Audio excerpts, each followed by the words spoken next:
Hari Om. Vakratunda Mahakaya Suryakoti Samaprabha Nirvignam Kuru Me Deva Sarvakaryeshu Sarvada Gurur Brahma Gurur Vishnu Guru Devo Maheshwaraha Guru Sakshat Parabrahma Tasmai Shri Gurave Namaha Tasmai Shri Gurave Namaha Shri Gurubhyo Namaha. Param Vedanta warmly welcomes you all to session 3 of our ongoing study of Drik, Drishya, Viveka. This unique text contains just 46 brief verses, yet it shares deep and powerful wisdom. It takes us on a journey from the outside world to our true self, the Atma, who sees everything. Our body and mind keep changing, but the Atma never changes. Because of ignorance, Maya, we think we are the body and mind, which leads to sorrow. This text helps us understand who we really are and shows us the way to lasting peace and freedom.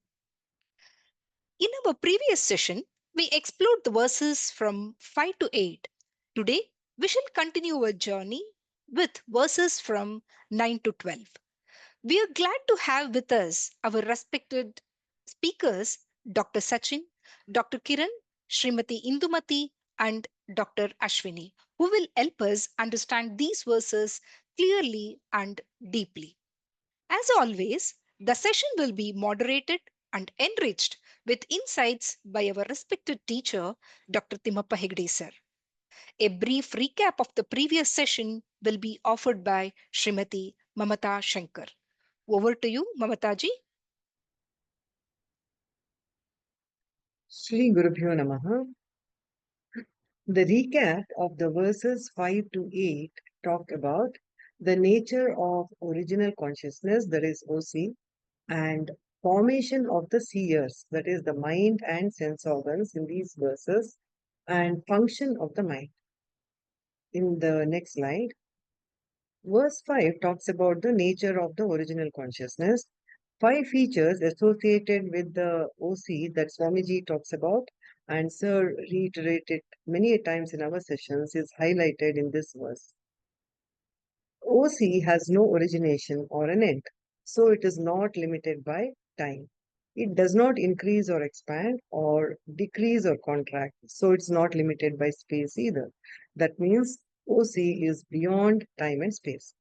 Consciousness is ever the seer, that is, the OC is ever the seer and self luminous, Swayam Vibhati, ever experienced. We do not require special effort or means to experience it. It also illumines other objects without requiring any medium or instrument for illumination. To understand it a little further, for example, in the next slide, to see and experience a flower, flower thought has to arise in the mind. However, OC do not require any thought, action to illumine any object, in specific the mind.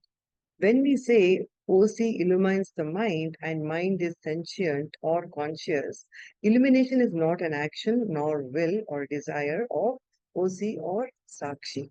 In the very presence of Sakshi, mind becomes sentient because of the OC's very nature being self-luminous. In the next slide, now we'll look at in the verse 6 the formation of the mind. Mind being subtle is capable to act as reflecting medium to reflect the OC and make the mind sentient or conscious. It appears as though the mind is naturally sentient and is intrinsic by nature. Through discrimination, however, we have to realize it is borrowed from OC, just like moon borrows the light from sun, even though it appears as if it is its own. So, mind becomes sentient or conscious due to RC, borrowed C, consciousness from OC. In the next slide, and for the sake of analysis, mind has been categorized into two parts. The substantial mind, which is within the body, that is I-ness or ego or ahankara, the drivya amsha, and thought part of the mind that travels out, which is vritti amsha. The thought part pervades the entire object to experience them. Just like the beam of the torchlight illumines the objects that it pervades and makes it known. In the next slide, verse 7 talks about connection of mind and RC, that is reflected consciousness, and formation of the sense organs as seer. Connection between the mind and RC is physically inseparable. This is explained with the help of an example of hot iron ball. When the iron ball comes in contact with the fire penetrates into the iron ball and the iron ball becomes red hot, and both the light and the heat of the fire has penetrated into every part of the iron ball. So just as fire and iron ball gets intimately connected or associated, and iron ball is shining and is hot due to the fire, similarly the mind and RC or Chidabhasa gets intimately connected and mind is sentient due to the RC, that is borrowed from OC. This mind RC mixture comes in contact with the physical body at the sentient mind due to RC is in close contact with the body. Hence, body becomes sentient, that is, it feels conscious due to sentient mind. And once the physical body has become sentient, all the five golakams are available. Golakam is the physical part of the body which serves as the office for the sense organs. So, sense organs are now available to become the seer. In the next slide, so any individual being is comprised of Sakshi, which is the absolute seer, which Swamiji terms it as seer 3. Seer 3 results in sentient mind as seer 2. This sentient mind, through physical body of individual beings, makes sense organs as seer 1 and sentient, ready to operate through golakams to interact with the worldly objects. This is how an individual being becomes sentient or becomes conscious. In the next slide, Vedanta says our goal should be to do spiritual sadhanas to discern and realize absolute seer, the seer 3, that I am, that is my essential nature, and other two seers, that is the mind and sense organs, are incidental ones. This will be discussed in detail, however, in later verses in later sessions. In the next slide, the analysis of the close association of the three pairs, that is mind body, mind RC, and mind OC, is explained in verse 8. Ahankara refers to manodruvyam, that is substantial part of the mind, or drivyamsha. So the mind has got intimate association with three entities: Chichaya, the RC, Deha, the physical body, and Sakshi, the OC. In the next slide, and the intimate association between mind and RC is Sahajam, natural, therefore permanent and inseparable. Any reflecting medium and reflection cannot be physically separated. We can never scratch the reflected face out of the mirror and take it out. As long as the reflecting medium is there, the reflection will also be there. And therefore, the reflecting medium mind will be eternally connected with reflected consciousness, RC or Chidabhasa.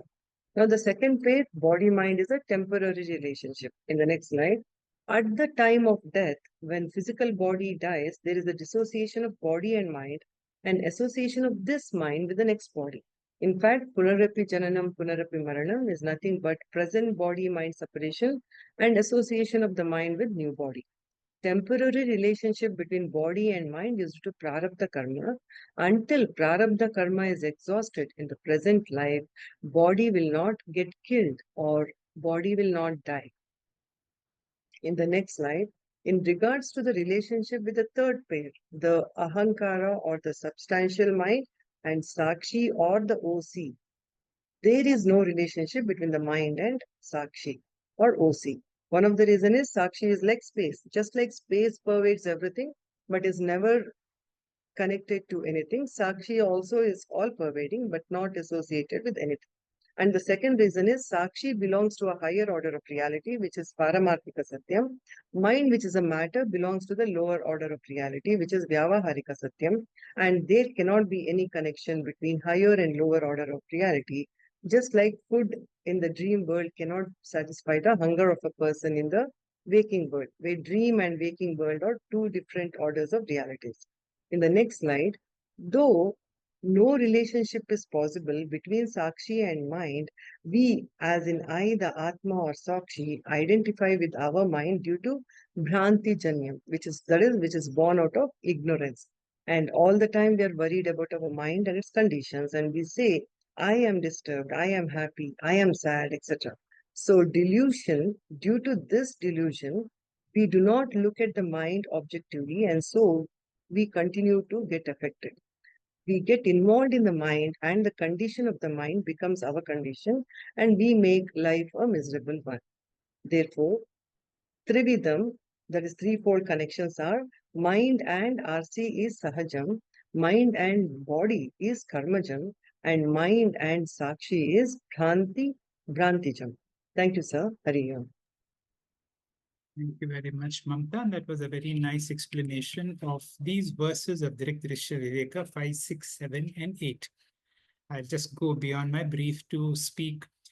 We are here to understand our true nature and thereby become a Jivan Mukta and not be affected by all the problems around in the world. The question arises, why should I go through this karmajam, brantijam, reflected consciousness? Our whole problem is I do not know who I am. It is like going into a medical school when we study the body. What is this gross body? What is the subtle body? When I go through all these classes, it feels exactly like we are going through in medical school, how they teach you about the body.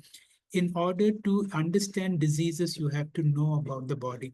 We are going through a disease of samsara. Samsara, unless we understand the disease, and because we are on the path of jnanam, I would really appreciate all who are with us in the study. It may look a little difficult, but we have to break our head to understand who this person is. Only then we will be able to understand the locus of suffering. See, when we go to a great teacher and tell, my Lord, I'm going through a lot of problems. And like Bhagwan Ramana, the master will look at you and says, yeah, but who is suffering? We'll say, I am suffering. Then Bhagwan will again look with a lot of compassion and says, who is the I who is suffering? That I we are dissecting. Am I the seer one, my sense organs? Am I the seer two, my mind? Or am I the Sakshi? So that is what Drik, Drishya, Viveka is all about.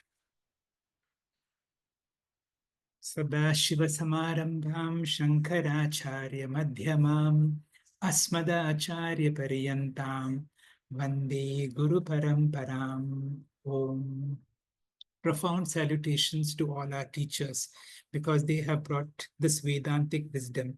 This Vedantic wisdom, just like has got the ability to heal all our sufferings. And these teachers have been able to decode the Vedic wisdom and present it in a manner which is understandable and digestible to us.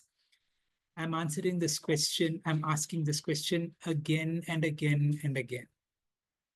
So it's now 5 years now, week after week, twice a week, we are here in our stations. Why are we studying text after text after text? Are we working for some scholarship? Not that we have enough knowledge that we have to do some break ahead, or are we trying to discover who I am so that there is a change in the way I look at myself, there is a change in the way I look at my world? If Drik, Drishya, Viveka, we have gone through so many texts, and I'm going to give a lot of emphasis on this particular text. This text, Drik, Drishya, Viveka, has the ability to bring about a change which perhaps many other texts may not have been able to do so. And therefore, we can go a little slow and try to understand why we are studying. Now, There is a basic capital that all of us are born with. And the basic capital is called Hridaya Granthi. Hridaya Granthi means avidya, ignorance. I am born with ignorance of my true nature. Although I am a prince who's born in a royal family, born to inherit this whole world, I am unaware of my true nature because I have been separated from my family and I've been brought up by hunters, and I'm living the life of a beggar, not knowing my true nature. I have a vidya of my true nature. And because I do not know who I am, a thought comes into my mind. A desire comes. If I get this, then I will be happy. If I can get that, I will be happy. And once a desire comes, then so many to-do lists will come. Every time when we have a to-do list, you will see the to-do list is a product of my karma. I have to accomplish this, I have to do this, I have to do this. And all my day begins with the to-do list that today I have so many things to do. The moment I do any action deliberately, if it is a good action, I incur punya. If it is a bad action, I incur papa. And some of these experiences may be so strong, it can keep a deep impression on my mind, and that is called vasanas. And because of my punya and papa, it perpetuates the cycle of punarapi jananam, punarapi maranam. And this is a vicious cycle that we have been trapped in. Then what happens? This goes on and on until either one of these two things happen or both. What is one of those things? One of those things is we have become a little wise, and this is called Pariksha Lokan Karmachitan. I begin to wonder, why am I doing what am I doing? Have I discovered fulfillment in life? I have accomplished so much in life, but is there fulfillment? Is there peace? Is there a feeling of Danya, oh, I'm so blessed? Is there a feeling I have nothing more to do? I have already, is that feeling of accomplishment, is that there? Or by some chance you come across a guru who has nothing, but is so full, and he comes to our lives like a Karunanidhi, and he helps us who is caught in that rut and to take us out from that rut. All our teachers are like Bhagwan Ramana. And these teachers, when you go to them and tell them, Bhagwan, I'm going through a lot of suffering, the first question they ask is, I understand, but who is suffering? I'm suffering, Bhagwan. Who are you? Today we are studying Drishya Viveka. Is it your eyes, seer number one? Is it the mind that is suffering? Or this is the Sakshi who is suffering? Now, when we analyze this, then you will be able to see that there is a seer one, the sense organs. Is it the problem with my eyes that I'm suffering so much? Or is it the problem with my mind, that my mind is restless and therefore I'm suffering? Or is the problem with my consciousness? So, for all practical purposes, the sense organs and the mind can collectively be put together as ahankara and consciousness as sakshi. So, the ultimate distinction will be, am I seeing this mind through ahankara, which later in this talk we will come as jiva shrishti, or am I seeing this world through atma, which is called ishvara shrishti? All through in Tattva Bodha, we have studied that I have got a gross body, I have a subtle body, and I have a causal body. Additionally, we know that there is something called the Atma, which is the enlivening process. For example, there is a fan. The fan cannot rotate by itself, otherwise enlivened by electricity. So my body by itself is inert, gross, like a dead body on that table where people are studying. What is that which makes my body alive and sentient? That means there is some form of, like electricity, an enlivening process. And that enlivening process is called the Atma. Because I am enlivened, I go through various avasthas. We have learned I have a gross body, I have a subtle body, I have a causal body. I go through the waking state, dream state, and deep sleep state. That means, all right, I live not in one city, I live in three cities. And therefore, you can use a word, for example, I live in Tripura. That means I live in these three cities, or my mind goes through this cyclical activity. When we go to great teachers like Bhagavan, and all our teachers are like Bhagavan, they will give one solution to all our problems. One solution to all your problems. They say, Naham Deham. You are not your body. You are not who you think you are. And when I am told by a person with great understanding that I am not this body mind, the next question comes, Oh hum. The teacher will say, Inquire. I don't want to give you a digested answer. I want you to inquire who in you is suffering, who in you has got a problem. And when we dissect, we will discover that there is a deeper entity in me which is called the Atma. And this Atma, which is the consciousness, because of which you're able to listen, because of which I'm able to speak, is not something ordinary. It is Kshetrajnam Chapi Mam Vidhi Sarva Kshetreshu Bharat. That is same as Saha Aham Asmi. When you discover I'm not ordinary, I'm extraordinary, that state is when the teacher elevates you to the state where the teacher elevates you to the state that he is in. You know, that is the greatness of a guru. So when you start inquiring into the truth, Tattva Viveka Ka, what is the reality? Atma Satyam, the teacher will say, that entity because of which you're able to listen, that is the reality. Tad anyat sarvam mithyeti. All the others are only like instruments. They are called upadhis. I will explain what is an upadhi, not as real as the real you. So when you go into inquiry into the truth, you see the self is real, everything else is unreal. Then we come into what is called Atma, Anatma, Viveka, which in other words we are studying is Drik, Drishya, Viveka. Atma here is Drik, Anatma is the body-mind complex. And the Atma is immortal, invisible, inner essence of all of us. Now, what is the Anatma component in me? Now, whenever the original consciousness or the Atma falls on my mind has the ability to reflect the original consciousness. When the original consciousness, the mind is called an upadhi. The upadhi is something like it is samipe, which is nearby. Not only it is nearby, it has the ability to transfer attributes, not real attributes, virtual attributes. That means if you keep a colored object next to a crystal, the crystal takes the shape or takes the color of that object without really being colored. Now, when you stand in front of a mirror, the mirror is like the mind. My reflection forms on the mirror. Now take that reflection. That reflection, which is my jiva or my ahankara, is a component of three things. That means I am a combination of three. One is the upadhi or the reflecting surface. The reflecting surface is my mind. The reflecting surface and the original consciousness have come together.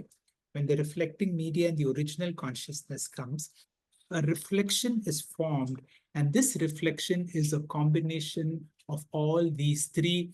And therefore, whenever you say I or I, we refer to as ahankara, you should remember I'm a combination of that original consciousness which has formed on the mind, and a third new entity is formed, which I think I am this ahankara. And this is the I that goes through avastatraya, that goes through all the sufferings and so on. Remember this. If we have to go beyond, we have to understand all of us are a mixture of ahankara and sakshi. Ahankara is changing and finite. Ahankara is the doer, who's the experiencer, who's the samsari. Ahankara goes through avastatraya, it travels from loka to loka. All the karma, sanchita, agami, prarabdha, all affect the seer number 2 or the ahankara and not the seer number 3. The seer number 3 is the sakshi. It does not undergo any change. And therefore, I need to be able to see, am I the temporary changing body-mind complex, or am I the Sakshi, which Sri Krishna talks in the 13th chapter as Kshetrajnam Chapi Mam Vidhi. Whenever I use the word I, remember the Sakshi by itself can never say I. Ahankara by itself can never say I. So therefore, I'm a combination of these two. Why do we suffer? Because of my original ignorance. I do not know my true nature. I not only know I have ignorance, and then I have adhyasa. Adhyasa means first I have ignorance, avidya combined with adhyasa. I identify with that reflection on the mirror, and whatever the reflection goes through, I identify.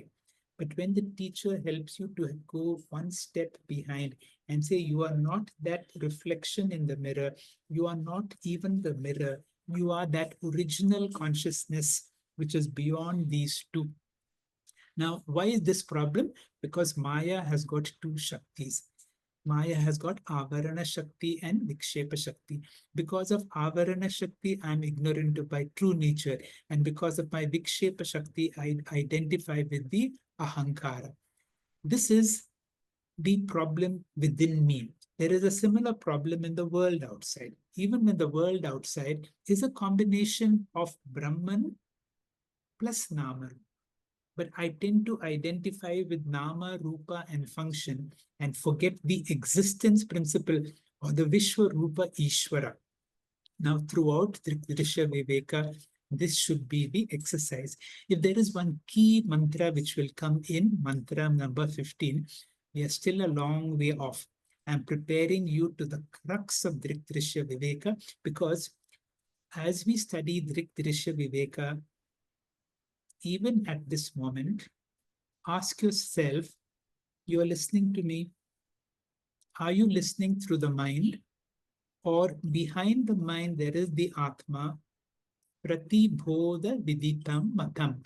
And in every experience, come in touch with the Atma that is within. So, Antara Drik Drishyo Beda. So, internally, ask yourself this question.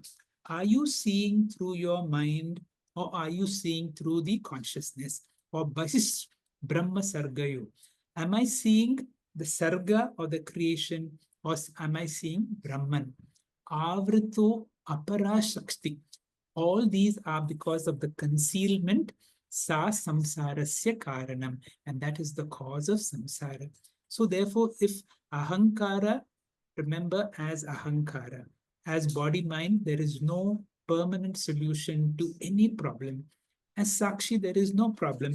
Therefore, I need to only disidentify from the body mind and claim the Atma.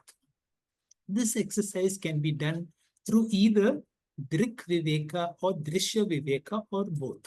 Now, can I do Drik Viveka? Drik Viveka means, I've done this exercise many times. You're listening to me. Are you listening through your mind? Or are you listening through the consciousness which illumines my mind? Because even as you're listening, remember Prati Bodha Viditam Matam. In every experience, come in touch with the higher experiencer and claim that higher experiencer to be yourself. Now, when I look at the world outside, am I looking at the world, or am I looking at Vishwa Rupa Ishwar? Am I looking at the world that I project because of my raga, dvesha, kama, krodha, because my mind is polluted by my sense of what I like, I don't like, what I value, I do not value. These are all the problems of the mind. Am I seeing the world through my mind, or am I seeing this world as Vishwa Rupa Ishwar? So that is the whole remedy. And as you understand, we have to do apavada. I am mano buddhi ahankara chittani naham. Then who am I? Chidananda rupaha shivoham shivoham. I have explained a lot. I will take one more minute to explain this mantra which we have studied in Mundaka. Purusha eva idam vishvam karma tapaha brahma paramritam yetad yo veda nihitam guhaya so avidya grantim vikarati hi somya. Now, when the topic is very difficult, the teacher tries to impress on the student and tell the student as my dear one, please pay attention to the word Saumya means my dear one. And here, what is the teacher trying to tell? Purusha Eva, the Lord indeed has become this whole world. This whole world is none other than Bhagwan manifesting himself as the world. Why I see the world differently and why you see the world differently? Because all of us have had different experiences because of my karma and tapaha. That is why each of us have got something called a jiva shrishti, and therefore I see this world differently. But if I get this knowledge, Purusha eva idam vishwam, whatever I see and experience is none other than Brahman, whether inside or outside. Yetad yo veda nihitam guhayam. This knowledge of my true nature, if I can get to know in the cave of my heart, if I am convinced about this, so avidya grantim vikarati, the knot in my heart gets broken. And when my knot in my heart gets broken, the hridaya granthi is broken, and then I realize my true nature. I will skip more detailed explanation. We will study the verses of today's this class. The opening verse will be by Dr. Sachin.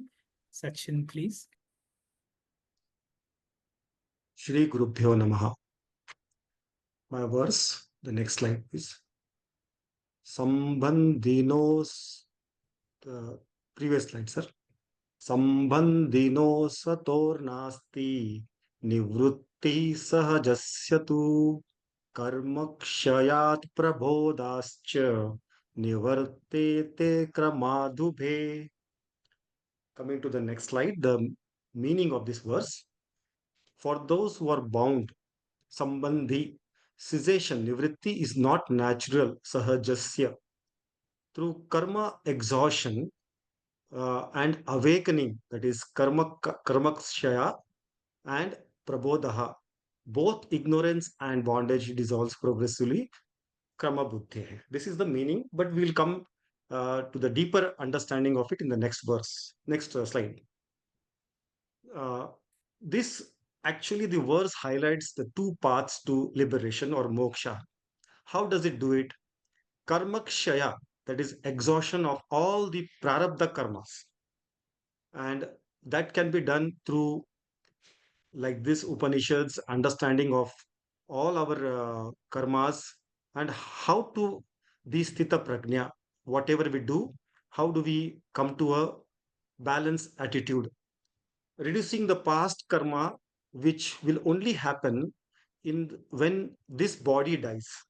So that is only through the death of this body, videha mukti. And the second one of way of getting moksha is by prabodha, awakening or the true understanding or the knowledge of the higher self, the seer three. So realizing one's true eternal nature, the seer three will give jivan mukti. Can we just tap one, sir? I would like to, sir has already brought it in such a clear way. Also, uh, Mamta has also uh, summarized it so well about the three different sthithis with the concerned with the seer one, the mind and the body, seer two, the mind and Chidabhasa, the reflective medium, and finally the OC, original consciousness. So the first two, RC and the RM, is actually taken care by the Videha Mukti after death, after one karmakshaya, all the prarabdha karmas over. But to know the higher self, the real OC, we have to know through only understanding. Only knowledge can give this. Nothing else will give us the understanding of Seer 3. Coming to the last slide, please, sir. Liberation does not come automatically. We all require to do efforts. So we all know that we have to go from the Seer 1, that is the RC, what we see outside, this outside world. Then we push ourselves through our mind, and finally through the mind control we go through the OC, original consciousness, or the seer 3. So this is a process, but one thing is for sure, we have our body, and the key to this internal realization is the key, the body itself, the body and mind complex itself. How to use this present body and become a Jivan Muktaha here and now through the constant understanding and learning of Upanishads and through our Guru's guidance. Hari Om. Thank you. Thank you, Dr. Sachin. Yes, sir. We are, let us look into this verse once again. Sambandhino sataha nasti. This sambandha, nivritti sahajasyatu. We are now talking about that combination of my mind, which is the reflecting media, and the reflected consciousness. This combination, just like when you have a mirror and on that reflecting medium there is that image, they can never be separated. That is called sahaja. They are always going to be together, come what may. That is the one form of relationship. Karma kshayat prabodhascha.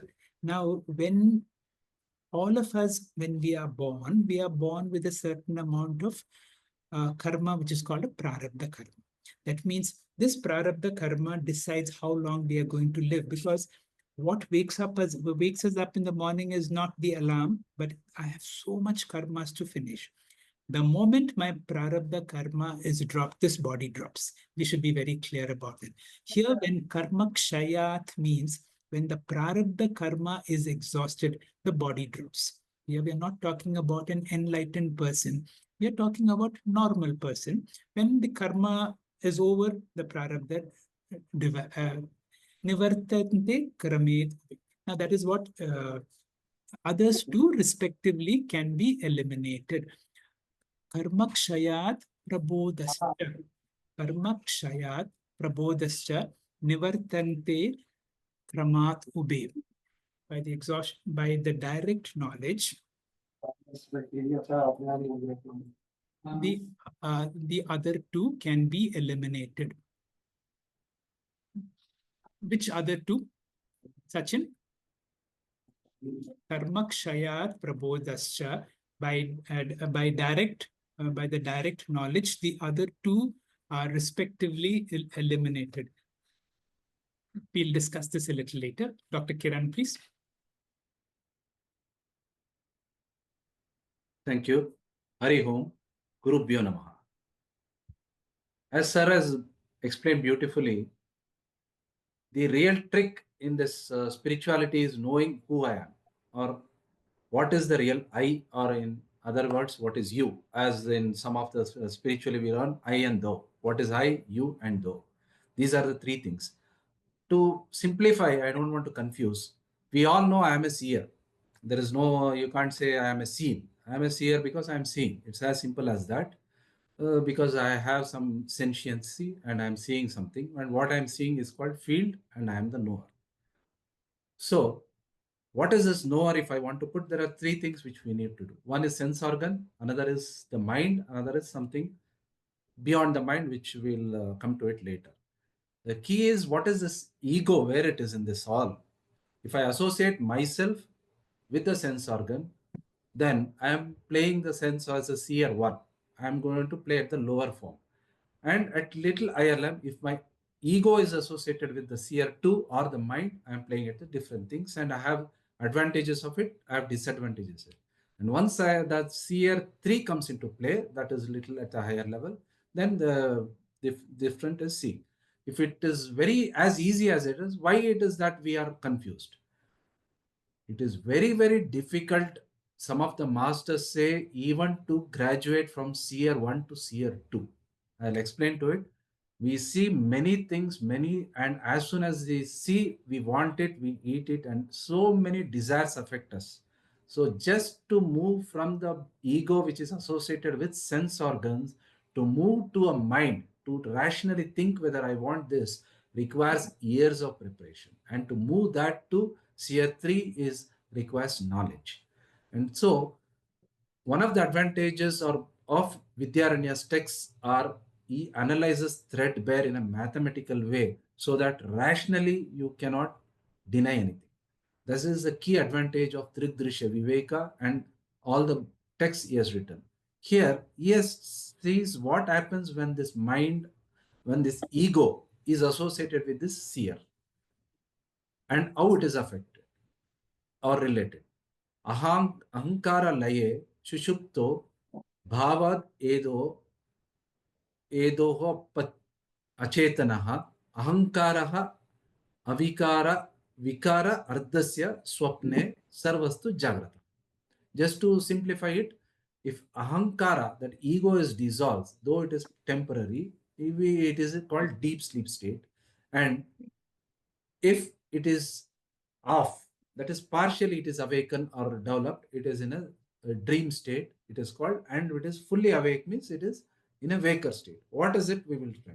So here, till now, we are associating ourselves or Brahman, Jiva, etc. in a physical sense, like space and other comparison.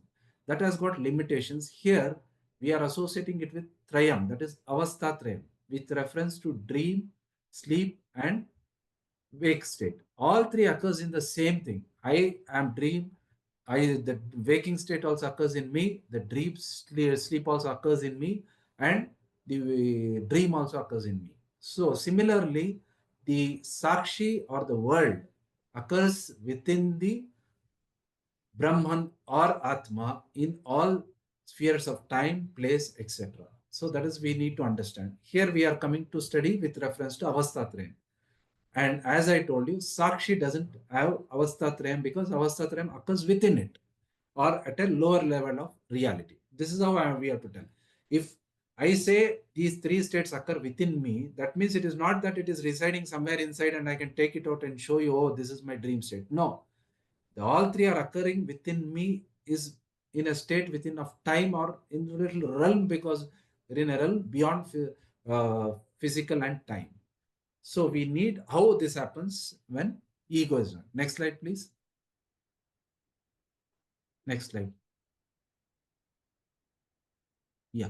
So this is I've just condensed all the three states and what are the different mediums so that it will be easier for us to learn further also as because this will be explained. In waking state, the dominant medium, as I told, is both body and mind. It is associated with the ego is associated with body, mind, etc. Whereas in dream, it is only the ego and mind which is coming into play. And in deep sleep, it is only the karana sharira or causal body. The nature of experience is external most of the time because I experience pain, I see things, and that gives meaning. External doesn't mean that it is like outside. Means all the with references, your ego is crystallized as you and myself. I am Kiran as the ego is crystallized, and whatever experience is outside of me. And this is the subtle. Even the pain which occurs is outside of me. And dream is internal, even though we see everything, chariots, and so as it is beautifully explained in all the Upanishads, the chariots come, house come, everything is a king, everything comes, but it comes within me. And the deep sleep, it is bliss. And for all these, the body identification is essential, especially in waking and dream. And type, the waking state is consistent, continuous, and rational for me and for others also, which is experience. Whereas in dream, it is irrational. But remember, you can never have a new experiences in dream. Even psychologists, psychiatrists, it may be a combination of various, but you can never have something which you have not experienced at all. I can have combinations. So I can see myself like as a Narsimha or with a horse head, etc. But I can never have an experience which I have never experienced in daytime. And the tool, waking, you need an organ, and through that you do it. And in dream, it is mind, like a tape recorder playing. And this is the important, where mind is fully active in waking state, it is partial because only with reference to vasanas playing out. That is why all this psychology of dream, everything has come. And in deep sleep, it is fully inactive. The previous slide, it is fully inactive, but this is not equal to Jnanam because here the reference to Prarabdha is still there. And with reference to ego is still there. That's why when I wake up from my deep sleep, I'm the same Kiran. I don't wake up as somebody else. And the technical terms as Vishwa, Virat, Taijas, Airanya, Garbha, Prajna, and Antaryam. That will study later. Next slide, please.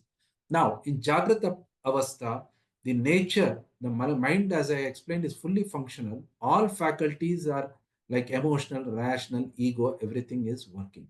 The self, as I told, identifies with the physical body, and everything occurs with respect to with this body. Anything which respect to gives pleasure, I'm happy. Anything which gives to unhappy, I'm unhappy. This is what we need to get out of it and identify that in a waking state, this ego is not the real I. This is what we need to come out of it. And this involves full manifestations of ego, and it is active and all, it is rational, and what I experience in most of the time, others also experience, though their interpretation may be different. Next slide, please. In dream state, next slide. Yeah. In dream state, it is partially manifest ego. That is Vikasa Ardha. That is, there is an individual sense of I. There are experiences based on impression and mental projections. Even I, this body is required for the dream. Otherwise, you can't have a dream without the body. So there is a partial identification with the body. The external body is at rest. That is, ear, eyes, and all may not notice anything. But the dream world, dream body, everything works. The whole world will be working inside. Next slide, please. And in deep sleep, the ahankara is laya. That is what I was right. Though it is temporarily, you should understand this because the identification is not fully gone. The ego is not active, as if you have put a pause button. It appears to be inert. This is the key word. Achetanaha appears. And it is not even dead also. Because it doesn't respond to stimuli doesn't mean it is dead. Because Prarabdha will make it wake up. The mind is also inactive, so there is no new experience of the objects. This is in dream sleep. Next slide. Yeah, that's it. So we need to experience the three, identify the three avasthatrayam and the play of ego with all these three states. Thank you very much. Thank you, Dr. Kiran. This is again very important verse that Dr. Kiran has explained about who is the one who undergoes those three avasthas. It is the ahankara, the reflected person, the one on that mirror, the one who is a combination of three. That is the original consciousness reflected on the mind, and the new entity is born. That person goes through all the three avasthas. Whereas the real me, the seer number three, is constantly present, watching all the activities on my day, the one who knows that I have had a good dream or a bad dream, and the one that who knows who has slept well. I will quickly go back to that verse which I had a little confusion in moderating. Dr. Sachin rightly explained the sambandhino nasti. Sambandhino sataha nasti nivritti sahajasyatu. That means the reflecting consciousness can never be separated from the mind. It is always there. But when does the separation happen? Karma kshayat prabodhascha. See, when there is exhaustion of all the karmas, then that is the time when a person is able to attain both Jivan Mukti and Videha Mukti, correctly explained by Dr. Sachin in the previous example. I had a confusion. I just wanted to clarify. Induji, please. Yes, sir. Shri Guru Bhyo Namaha. We saw in the previous verse the author talking about the function of the seer number 2 in a more detailed manner. We have seen that Sakshi illumines the mind by its presence, mind illumines sense organs, and sense organs illumine the world. Imagining the mind as a lake and thoughts as the waves, the mind exists in all the three stages, but the waves rise and fall. During the Sushupti Avastha, the waves are almost zero and the mind is as though non-existent. In Swapna Avastha, some waves are there. In Jagrat Avastha, lot of waves are there. What is the function of the wave part of the mind and the thought part of the mind? That Vritti Amsha's function is being talked about in this shloka, and also how the experiences of the waking and dream states are but the modifications of the mind is described now. We have the shloka in the next slide, which goes like this. Antakarana vrittischa chitischayakyamagata vasana kalpayet swapne bodhe akshair vishayan bahihi. Antakarana vrittischa, the thought part of the mind, the beam part of the mind, and the ray part of the mind also functions. But how? Chitischaya aikyamagata, by its association with Chidabhasa. Chit means Chaitanya, Chaya means reflection. Chiti Chaya means Chaitanya Pratibimba. Chidabhasa is reflected consciousness or RC. Therefore, every thought associated with RC, Agata means forming. It begins to function. In Sushupti, the Vritti's role is registering the absence of experiences. Blankness registering thought is the function of the thought in Sushupti. The function of the thought in Swapna is Vasanaha Kalpayet. It projects or throws out or activates the Vasanas. This is done by Vritti. Then, Bodhe means Jagrat Avastayam. Bahihi Vishayan Kalpayet. The very same vritti experiences or projects Vishayan, which means an external object or a bhogya prapancha. Bahihi means outside. The thought projects. The thought creates a bhogya prapancha outside. How? Akshaihi, with the help of the sense organs. If the sense organs are closed, the external universe cannot be generated. Only when the sense organs are open, the thoughts can create an external universe. Aksham means sense organs. Akshi means eye. Vishaya means Bahya Bhogya Prapancha, the external world of experience. Bahihi means outside the body. What is the significance of the word Bahihi? In dream, the world is not outside, but in Jagrat, the world is outside. The non-hurting object is Ishvara Srishti, and the thoughts make it hurting or pleasing object. This is called Bhogya Prapancha. In the next slide, we see Drishya Prapancha is Ishvara Srishti. Bhogya Prapancha is converting Ishvara Srishti into an object of pleasure and pain.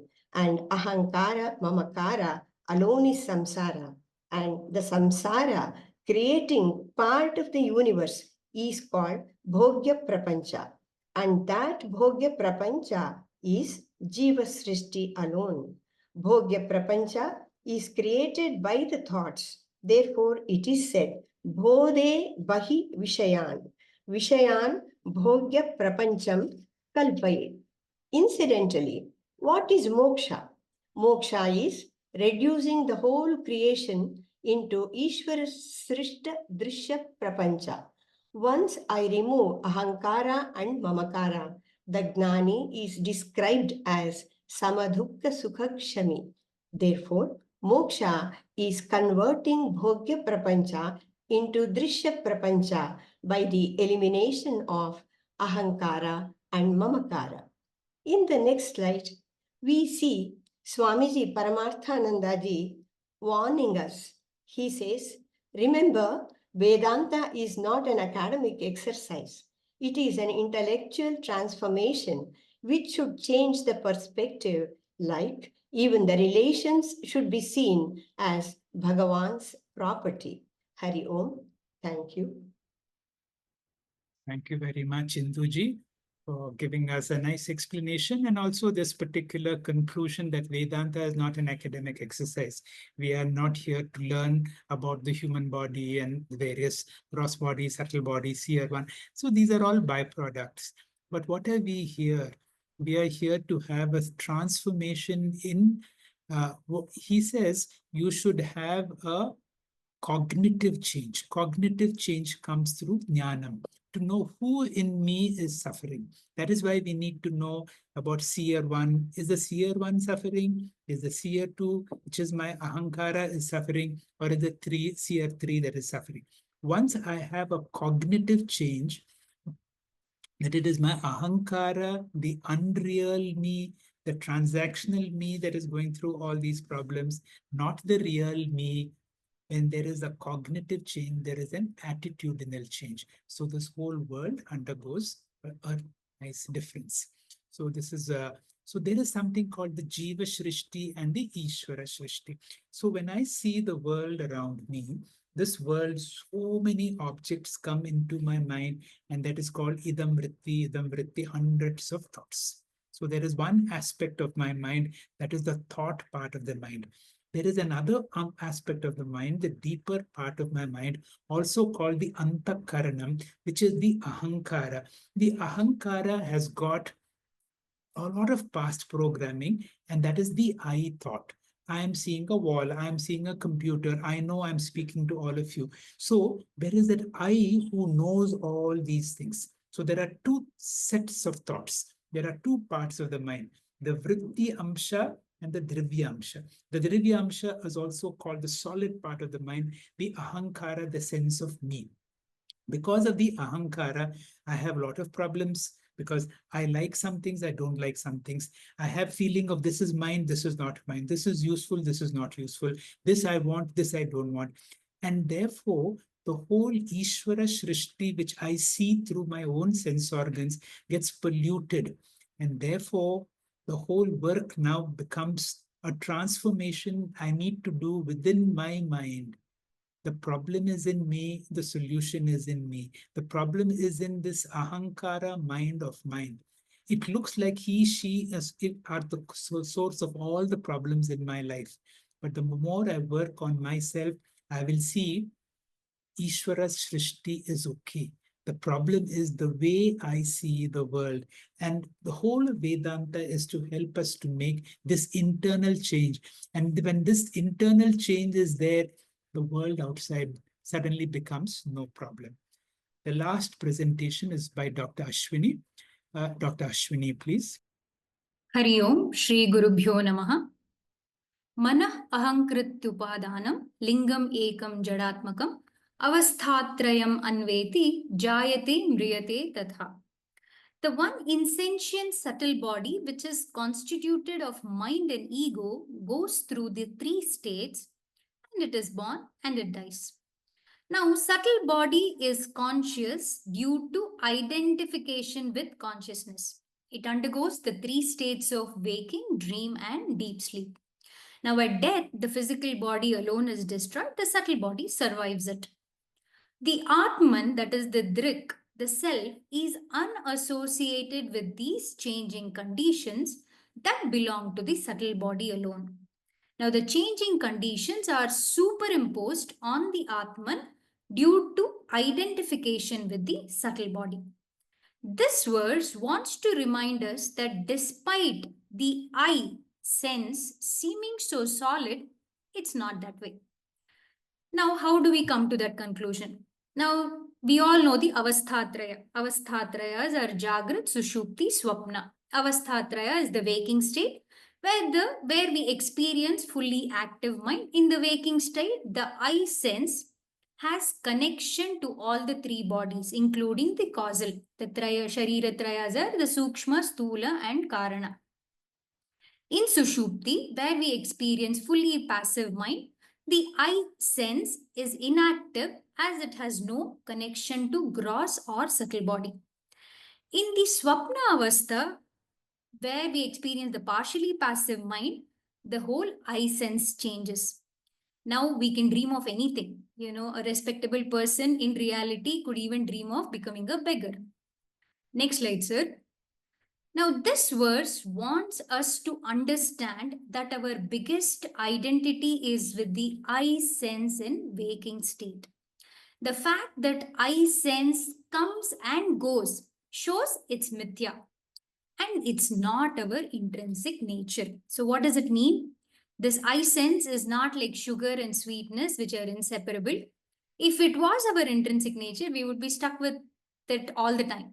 So this can be given up. Therefore, this should be understood as mithya, a function of mind. Now, if we look into the verse, manah ahankritya upadanam, the material cause of mind and egoism, ekam, it is one, which is jadatmakam, of the nature of insentiency. Lingam, it's another name for subtle body. Avasthatrayam, the three states, anveti, attains. Tatha, similarly, jayate is born, and mriyate dies. Now, this describes the real nature of antahkaranam. In the next slide, so what it says actually is the subtle body, which is the material cause of the mind and egoism, is one, and of the nature of insentiency, it moves in the three states and is born and it dies. Now, the key words or the important words here are subtle body, one, nature, and moves. Now, subtle body, it's the same as antahkarana and it is called lingam. Because it enables the jiva or embodied being to realize Brahman, the subtle body, according to Tattva Bodha, composed of the 19 parts, the 5 organs of perception, 5 organs of knowledge, 5 modifications of prana, manas, mind or intellect, buddhi, memory, and ego. Second one is one. Lingam and antahkarana are really one and identical. Though from the empirical standpoint, they appear different. For example, if you take lingam as water and the waveform as antahkarana vrittiman, the ideas which manifest themselves as the power of knowledge and activity, that is the jnana shakti and kriya shakti, they are only the vritti, which is the modifications of mind, and hence they are identical. So here it is both ekam. Nature, it is because the antahkarana is the modification of avidya, which is of the nature of insentiency. It appears as sentient only because of its identification with the reflection of consciousness. We've all understood the Chidabhasa. So only because of the identification with the reflection of consciousness, it appears as sentient. The fourth word is moves. The identification with the three states, as well as the birth and death, can be predicated of the ego only and not of Atman or self, which is unassociated with these conditions. So let us understand, in the presence of Sakshi, mind becomes seer, and mind seer alone goes through three states, continues even in the next birth.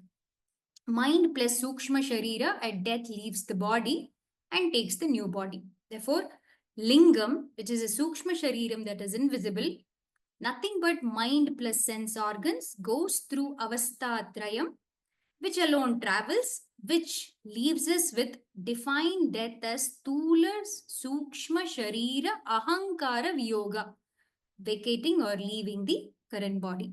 Hari Om, Shri Gurubhyo Namaha. Thank you, sir. Thank you very much, Dr. Ashwini, for a nice explanation about this one and how we go, how we are born and how we die, and how the role of the subtle body. And it is through each of these texts that we realize the clear distinction between seer 2 and seer 3, because the real problem happens in seer number 2, which is my ahankara. To clarify all this, we will go through a little quiz. I will request Dr. Anupama to conduct this quiz, and I will see how I can answer these questions. Dr. Anupama, please. Shri Gurubhyo Namaha. Okay. In this verse, we see the statement, Sambandho sataha nasti nivrittihi sahajasya tu. This means relationship between the mind and Chidabhasa, or reflected consciousness, is sahaja, meaning it is inseparable. Does this mean that this relationship is eternal? Which is the best answer? Yes or no, lasting only up to Shushupti, lasting up to the exhaustion of Prarabdha. It lasts till the mind exists or it lasts up to pralaya? The answer is number 4, because as long as the mind is there, this reflection will also, these two things will be there together. Now, the mind can last even in pralaya, but when a person becomes enlightened, the subtle body disintegrates. That is what I would suggest is the answer. Yes, sir, that's right. So, just as it's impossible to separate a reflection from the mirror, the two are inseparable. If the mind is compared to the mirror and Chidabhasa to the reflection, the relationship is sahaja. The relationship can be terminated only when the mind ceases to be. So the answer is 4. The mind ceases to be only during enlightenment. Otherwise, even during pralayam, the mind will remain in the karana sharira. Again, sambandhinoho sataho nasti nivritti sahajasya tu. Does this mean that mind can exist independent of Chidabhasa? Yes or no? The mind exists independent of Chidabhasa. No. No. The mirror and image cannot be separated. What happens to this answer you've already said, what happens to the mind and Chidabhasa pair at the time of pralaya? You At put the time of pralaya, because the mind is still there in the karana sharira. That's right. So they're in the dormant form. Yeah. Sahajasya nivritti nasti. They can never be separated. Next question. How long does the body-mind relationship last? Is it eternal? Or does it last till sanchita karmas are exhausted, till prarabdha karmas are exhausted, till one attains jivan mukti, or till one becomes a sthita prajna? The body-mind relationship lasts as long as the prarabdha karma. The moment prarabdha karma is exhausted, the mind leaves the body. That's why it is called karmaja sambandha. Proceed. Yes, sir. So can Atma Jnana remove this karmaja sambandha? Atma Jnana cannot remove karma sambandha, because even in a jnani, karma, the prarabdha karma will continue to be there. That's right. The prarabdha karma is compared to a released arrow. Mukta ishuvat. Nobody can stop it, not even jnanam. What is the purpose of jnanam then? Is it removal of kama, krodha, raga, dvesha, or to become a sthita prajna, to falsify prarabdha, or to stop experiencing the dvaita prapancha, or to get to brahmaloka through shuklagati? It is not to get brahmaloka. It is because it is not to stop experiencing dvaita prapancha, because even an enlightened person will see Sthita prajna, to some extent, it looks like the purpose of Atma Jnanam, because a person now has a mind that is not going to be affected. Certainly, it is not the removal of Kama Krodha that is done by Karma Yoga. Certainly, it is to falsify Prarabdha. That means a Jnani will have Prarabdha, but he will not suffer like an Ajnani suffers, because there is no amplification of the bodily problems that he goes through. That means there is a bodily disease, but the suffering is not there. Would that be the answer? Yes, to falsify prarabdha. What about that sthita prajna portion? See, the sthita prajna means a steady mind, which is the result of karma upasana yoga. The mind becomes a perfect receptacle for jnanam. If we see that example of that arani mathanam, sthita prajna is the lower arani, because it has now become a product of perfect karma and upasana. So it is only falsifying prarabdha.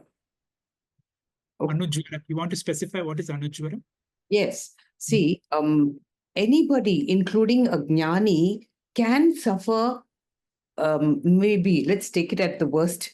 You get the news that you're having some malignancy. That malignancy can happen to a jnani or an ajnani, but the jnani reflect the consequences. Why me? It could have been so good. All the accessory thinking and the psychological problems that are associated with physical suffering are not there. Anujvara is the ahankara, mamakara attachment to any suffering that could anyways be there. How long does the mind Sakshi bond last?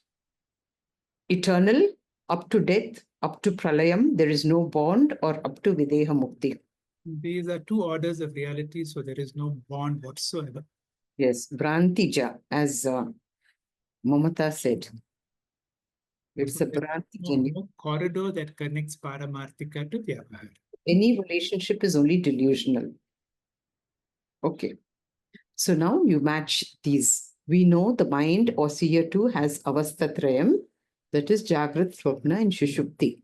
So what is the state of mind in Shushupti? In Shushupti, in deep sleep, it is Ahankara Laya. The Ahankara is gone to sleep. It is Yes. not there. That's right. In Swapna? In Swapna, it is Ardha Vikasa. Yes. And in Jagrat? Sarva Vikasa. That's right. And what type of Nidra is associated with each of these? In Shushupti, it is Nidra 1. In death, it is Nidra 2. In Pralaya, it is Nidra 3. So this is so useful because we should be able to see death as a form of sleep only. So Based on the duration. Yeah. That's true. So now one auxiliary question. Can we dream without a body? Although when a person dies, the subtle body, the dream happens only in the subtle body. Without a gross body, dream is not possible. That's right. Please answer. Please elaborate. Not dream without a body, because the mind needs a living physical body in all its avasthas. Why? Because you need to wake up. A dream is an eternal state. After death, the mind is without dreaming or waking up. When there is no waking up, there is no dream. Proceed. Yes, please. So this has been already explained today. We know that every vritti or thought is always accompanied by the reflected consciousness or Chidabhasa. So their combination, the vritti with Chidabhasa, is together called vritti jnanam, a sentient thought. Is it called cognition, experience? Is it all of the above or none of the above? Vritti, jnanam, sentient thought, cognition, experience are all synonyms. It should be all of them. That's right. So in this verse, antakarana vrittischa, taking the last part, bodhe akshi vishayan hihi, explained very well by Madam Indu. As we have heard, the antakarana is responsible, the vrittis in the antakarana cause the vritti vyapti of an object, and the chit-chaya or the reflected consciousness causes the phala vyapti. And their aikyam, when they are combined together, we get vritti jnanam. And this vritti jnanam is responsible for the world that we experience. Therefore, it is this vritti jnanam that determines the quality of our lives. With this background, let's get to the question. Next. So this is a pictorial representation of what we are trying to say. When we have vritti, antakarana vritti, which goes out to the object as vritti vyapti, it envelops the object. And the reflected consciousness we know is always accompanying it, gives it sentiency. Together, we get what is called vritti jnanam. And this vritti jnanam is what is always rotating in our minds as various thoughts. And with this background, we experience the world, which is the bahya bhogya prapancha. So whatever I experience is a permutation combination of the various modifications I make in my mind, and ultimately I bring it out as this world. Now, the question is, next slide, please. The experience world is a projection of my thoughts. We have heard, Mayi eva sakalam jatam, Mayi sarvam pratishtam. Who has created this world? Is it God or is it I? If I have to answer, there is a creation called the Ishvara Shrishti, which is always there. But this Ishvara Shrishti is seen through seer one, my sense organs, and my mind. The mind is polluted by previous programming. Because of my past programming, there is what is called raga, dvesha. I like this, I do not like this. I value this, I don't value this. I feel this is mine, this is not mine. And there is a sort of a shades. So every thought that comes to my mind is polluted by my mind. And therefore, I am not able to see the world as it is. I have a certain projection on the world, and that is what is called Jiva Shrishti. Yes, absolutely right. The external world is created by Ishvara, and we call it Ishvara Srishti. This is the actual Drishya Prapancha. But it is the projection of my thoughts filtered through Ahankara, Mamakara, my Raga, Dvesha, my various vasanas that create a projection which we can call Jiva Srishti. This is what we are creating. And this becomes our Bhogya Prapancha, which becomes of pleasure and pain, not as pristine as Ishvara Srishti. Next slide, please. So Jiva Srishti can never create any samsara if we have no attachment. Ishvara Srishti. Ishvara Srishti can never create any samsara. It is Jiva Srishti colored by my raga dveshas, subsequent development of ahankara mamakara, which converts every Ishvara padartha of creation into a Vishaya. And Ishvara Drishya Prapancha subsequently becomes my Bhogya Prapancha. Therefore, it is my thoughts which are responsible for Bhogya Prapancha. And it is the quality of this Vritti Jnanam that determines the life. So, with this background of Ishvara and Jiva Srishti, can we have a new definition for moksha? If my mind can be cleared of raga, dvesha, kama, kroma, krodha, ahankara, mamakara, my mind should be able to be a reflecting surface like a pure mirror to see the world as it is yatha bhutam. Yes. Yes. Madam Indu had a very good slide for this. So, moksha is only reducing entire Bhogya Prapancha into Ishvara Srishti Drishya Prapancha. And this is done by removing Ahankara Mamakara. Thank you. That is the whole purpose of Drik, Drishya, Viveka. Thank you very much, Dr. Anupama, for a very nice teaching quiz. Over to Radhaji. Thank you very much, sir. We sincerely thank to Dr. Timappa Hegde sir for his profound and insightful explanation on the question of who we truly are. His sincere efforts to help us understand our true nature are deeply appreciated. We also thank all our speakers today for an enlightening session. Thank you, Anupama ma'am, for conducting such a nice quiz on today's topic. A special note of gratitude to our gurus for blessing us with the opportunity to study this extraordinary text, Drik Drishya Viveka. We look forward to continue this journey of self-inquiry in the coming weeks. The classes will be premiered every Friday at 6:45 p.m. We warmly invite you all to join us each week and grow in understanding together. Also, don't miss session 4 of the Brihadaranyaka Upanishad on Monday, June 2nd. Friends, let us conclude the session with Shanti Mantra. Om Purnamadah Purnamidam Purnat Purnamudachyate Purnasya Purnamadaya Purnamevavashishyate Om Shanti Shanti Shanti Harihi Om Shri Gurubhyo Namaha Harihi Om. Thank you, sir.